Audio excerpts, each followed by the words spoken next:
సంవత్సరాల తరబడి ఎన్ని మందులు వాడినా మీ మోకాల నొప్పులు తగ్గట్లేదా? ప్రాణ పెయిన్ క్లినిక్ లో అత్యాధునిక చికిత్స. హలో రామ్ గారు. హాయ్ నాగరాజు. మనకు తెలియకుండానండి చాలా ఆలోచనలు పెన వేసుకుని ఒకదాని మీద ఒకటి తిరుగుతూ వస్తూ ఉంటాయన్నమాట. అన్కంట్రోల్ అయిపోతూ ఉంటాము. లిటరల్గా చెప్పాలి అని అంటే సార్, సెల్ ఫోన్ పట్టుకొని ఎంజాయ్ చేసేటువంటి వాడికి ఒక లాంటి డైలమా ట్రామా కనిపిస్తుంటుంది. ఎవరే మెసేజ్ పెట్టారు ఏంటి అని అదొరకమైనటువంటి ఆలోచన. దాంట్లో డిప్రెషను ఆందోళనల దాకా వెళ్ళేటువంటి వాళ్ళు చాలామంది ఉంటారు. వాళ్ళలా నేను లేని, ఇళ్ళలా నేను లేని అని. కెరీర్ బాగాలేదు, నేను ఎలా సక్సెస్ అవ్వాలి అనేటువంటి ఆలోచన మీద ఆలోచించేటప్పుడు కొన్ని నెగిటివ్ థాట్స్ వస్తాయి. ఇంకొన్ని మనం రెగ్యులర్గా చూస్తూ ఉంటాము. సోషల్ థాట్స్ ఎలా అంటే ఇమేజ్కి తగ్గట్టు బతకాలనేటువంటి ఆలోచనలతో. అయితే పర్సనల్ థాట్స్ ఉంటాయి, అంటే ఫ్యామిలీకి సంబంధించినటువంటి ఇష్యూస్ వల్ల వచ్చేటువంటి థాట్స్.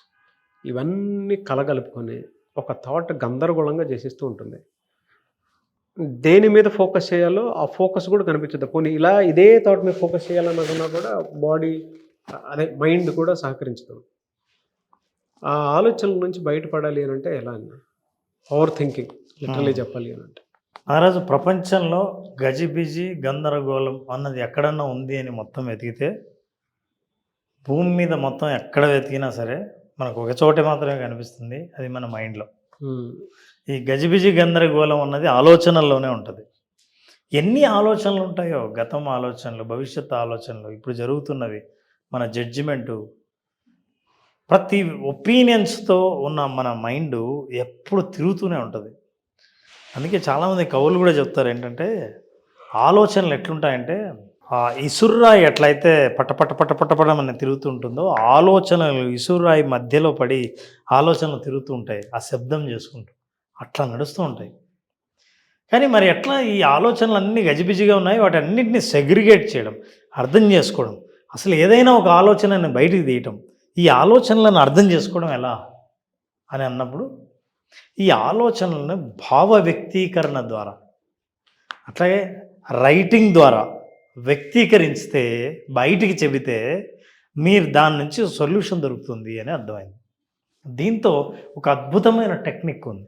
ఎవరికైనా సరే గందరగోళమైన ఆలోచనలు కంటిన్యూస్గా వస్తూ, నా ఆలోచనలు ఏంటో నేనే అర్థం చేసుకోవాలన్న ఆలోచన వచ్చినప్పుడు, నేను అసలు నాకు వచ్చిన ఆలోచనల్లోంచి ఒక థ్రెడ్ బయట తీయాలని అనిపించినప్పుడు, the best secret is this scripting. Scripting is a wonderful technique. దీంతో అసలు నాకు ఎట్లాంటి ఆలోచనలు వస్తున్నాయో నాకు తెలుస్తుంది. వచ్చే 100 ఆలోచనలను సపరేట్ చేయగలుగుతాను, ఏ ఆలోచన ఎన్ని ఉన్నాయి, ఎలా ఉన్నాయని. అంటే కంటికి మనకు స్పష్టంగా కనిపిస్తుంది. సో అట్లా ఆ స్పష్టత ఉన్నప్పుడు మనుషులకు ఉన్న క్లారిటీ కానీ కాన్ఫిడెన్స్ కానీ ఎలా ఉంటుంది అనడానికి, నారాజు ఇప్పుడు ఈ చిత్రం చూస్తే నీకు ఏమనిపిస్తుందో చెప్పు. ఒక సుడిగుండంలో నుంచి కొట్టుకొచ్చిన వాటర్లో అయితే ఉంటుందో అలా ఉంది. వరదల్లోనో సుడిగుండంలోనో నీళ్లు ఉధృతంగా ఫోర్స్ అలా ఉంది. ఫోర్స్ ఉంది అంటే కొంచెం ఇదిగా ఉంది కదా, లోపలంతా మడ్డి ఉంది, చుట్టుపక్కల చెట్లు ఉన్నట్టున్నాయి, ఏదో ఆ రాళ్ళు రప్పలు మొత్తం కొట్టుకొని వచ్చినట్టుంది.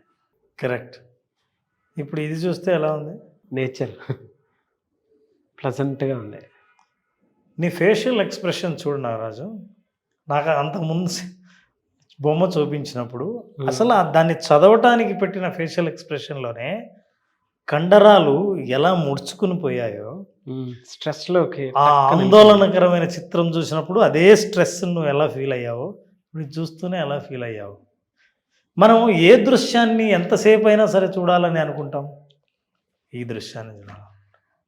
ఆ గందరగోళంలో తొందరగా అలసిపోతాం. ఇలా ఉన్నప్పుడు ఎలా ఉంటుంది చెప్తున్నా? ఈ రోడ్లో మనం ప్రయాణం చేయాలని అనుకుంటామా? నీరసం వస్తుంది సార్.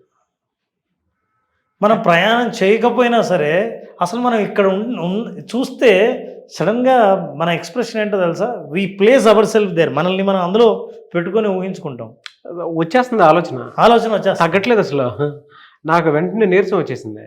ఈ రోజుకి ట్రాఫిక్ అనగానే నాకు ఎలా తగ్గుతుందా అని, ట్రాఫిక్లో ఉంటే అది ఒక సమస్య, నిజంగా మన జీవితంలోనే సమస్య ఉన్నట్టు ఫీల్ అవుతాం. అది ఫేస్ చేసేటువంటి వాళ్ళకి మాత్రమే తెలుసు. ప్రపంచంలో ఎన్ని ప్రాబ్లమ్స్ ఉన్నా మీకు ట్రాఫిక్ పెద్ద సమస్య అని అంటే కొన్ని ఉంటాయి. ఎందుకంటే యాక్చువల్గా ట్రాఫిక్ సంబంధించిన సైకాలజీ ఉంది నారాజు. అదే ఎందుకంటే ట్రాఫిక్లో ఎంత గందరగోళం ఉంటుందో మనిషి స్ట్రెస్ గురి కావడానికి, ఆందోళన, కోపానికి కారణం ట్రాఫిక్ జామ్స్. సో అది అందులో ఇరుక్కొని వచ్చిన వాడు ఆఫీస్లో కానీ ఇంట్లో కానీ మనశ్శాంతిగా ఏ పని చేసుకోలేడు. పైగా ముందే ఒక కారణంగా చెప్తాడు, ముందే నేను ట్రాఫిక్లో ఇరుక్కుని వస్తున్నాను, ఇంకా నన్ను చిరాకు పెట్టద్దు అని. అంటే నేను ఆల్రెడీ చిరాకును అనుభవించాను. ఇది చూస్తున్నప్పుడు ఎలా ఉంటుంది, మనం ప్రయాణం చేయకపోయినా ఊరికే దూరం నుంచి చూస్తే కూడా ఇది ఎలా ఉంటుంది. బా వండర్ఫుల్గా ఉంది సార్ సీనరీ, పిక్చర్, పద్ధతి, ఒక్కొక్క స్ట్రక్చర్, దాంతోపాటు సిస్టమాటిక్ సిస్టమ్. Right, true. చూస్తే అంతే ట్రాఫిక్ ఉండొచ్చు యాక్చువల్గా, అయితే ఇదే సిస్టమేటిక్గా ఉంది. అన్నీ కార్లు అక్కడ కూడా ఉంటాయి, కానీ ఉన్న రోడ్డుని ఒక చోటే ఉపయోగించుకొని జామ్ అయ్యారు. ఇక్కడ మాత్రం సిస్టమేటిక్గా వెళ్తుంది. సో మనం ఏ రూమ్లో ఉండాలనుకుంటాం, దీన్ని క్లట్టర్డ్ మైండ్ అంటాం. ఇలాగే ఉంటుంది ఈ గదిలో ఉంది. ఇప్పుడు నేను ఎవరినైనా ఒక వ్యక్తిని గదిలో కూర్చోబెట్టి భవిష్యత్తులో నువ్వు సాధించాలనుకున్న లక్ష్యం ఏదో ఒకసారి ఆలోచించు అని అన్నప్పుడు అసలు లక్ష్యం పక్క నుంచి ఇవన్నీ పాత బట్టలు, విసిరేసిన సామాను, ఇదంతా మైండ్లో ఉంటుంది. నా బాడీ లాంగ్వేజ్ లాగా నీరసంగా. అయితే ఆ బాడీ లాంగ్వేజ్ని కూడా ఈ క్లట్టర్డ్ మైండ్ నుంచి మన ఉద్దేశం, నువ్వు అడిగిన ప్రశ్న కూడా ఏంటంటే, గందరగోళంగా ఉన్న ఆలోచనలను ఒక సిస్టమేటిక్గా తీసుకురావాలంటే ఇది క్లట్టర్డ్ మైండ్ అయితే, ఇది క్లియర్ మైండ్. ఎంత ప్రశాంతంగా ఉంటుంది. ఏదైనా ఒక కొత్త విషయం ఆలోచించడానికి అనువుగా ఉన్న వాతావరణం చుట్టూ కనిపిస్తుంది. శరీరం, మనసు రెండు విశ్రాంతి తీసుకోవాలనుకుంటే, సో అంతకంటే మంచి ఆ స్థాయి సాధించడం కంటే ఇంకేముంది. కోఇన్సిడెన్స్ అనుకుంటాను సార్. ఈరోజు మా అబ్బాయి పొద్దున్నే లేచాడు. లేచి ఒక 10 minutes తర్వాత నేను ఏదో బెడ్ మీద ఆడుకున్నాము. హాల్లోకి వచ్చాడు. హాల్లోకి వచ్చి, మమ్మీ నువ్వు ఇంకా ఇవన్నీ సర్దలేదా అని అడుగుతున్నాడు. అంటే వాళ్ళకి సర్దితే చూసే సీనే మైండ్లో ఉంటుంది. పొద్దున్నే వాళ్ళమ్మ సర్ది, అరే నువ్వు ఇక్కడ పడుకున్నావు, డాడీ ఏమో బెడ్రూమ్లో పడుకొని ఉంది, నువ్వు అక్కడ నుంచి వాడు మధ్యలో లేచి నా దగ్గరకు వచ్చాడు. నా దగ్గర పడుకున్నాడు. కొద్దిసేపు ఆడుకున్నాను వాడితోటి.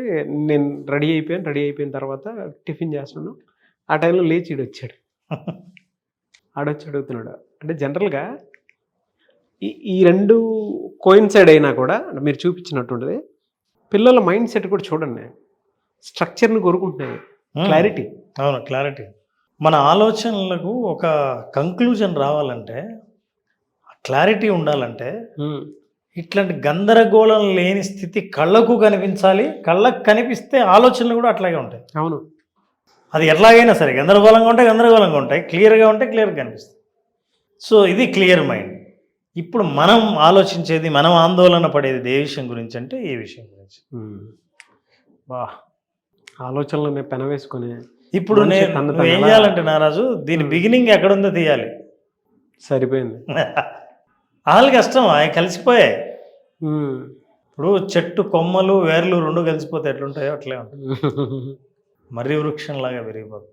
మరి ఎట్లా సార్ దీనికి వండర్ఫుల్ సొల్యూషన్ ఉంది. ఈ క్లట్టర్డ్ మైండ్ నుంచి బయటపడాలంటే జర్నల్డ్ మైండ్కి షిఫ్ట్ అవ్వాలి. బా ఇవి నేను అవే తీగలు తీసుకొచ్చి, ఆ ఆలోచనలనే తీసుకొచ్చి అక్షరాలుగా మార్చి, భావాలని అక్షరాలుగా మార్చి, నా భాషతో కలిసి ఒక పేపర్ మీద పెడితే ఎంత క్లట్టర్ ఉన్నా, ఎంత ట్రాఫిక్ జామ్ ఉన్నా, ఎంత వరదలున్నా ప్రశాంతమైన ఆలోచన నేను రావడానికి ఉపయోగపడేది జర్నల్డ్ మైండ్.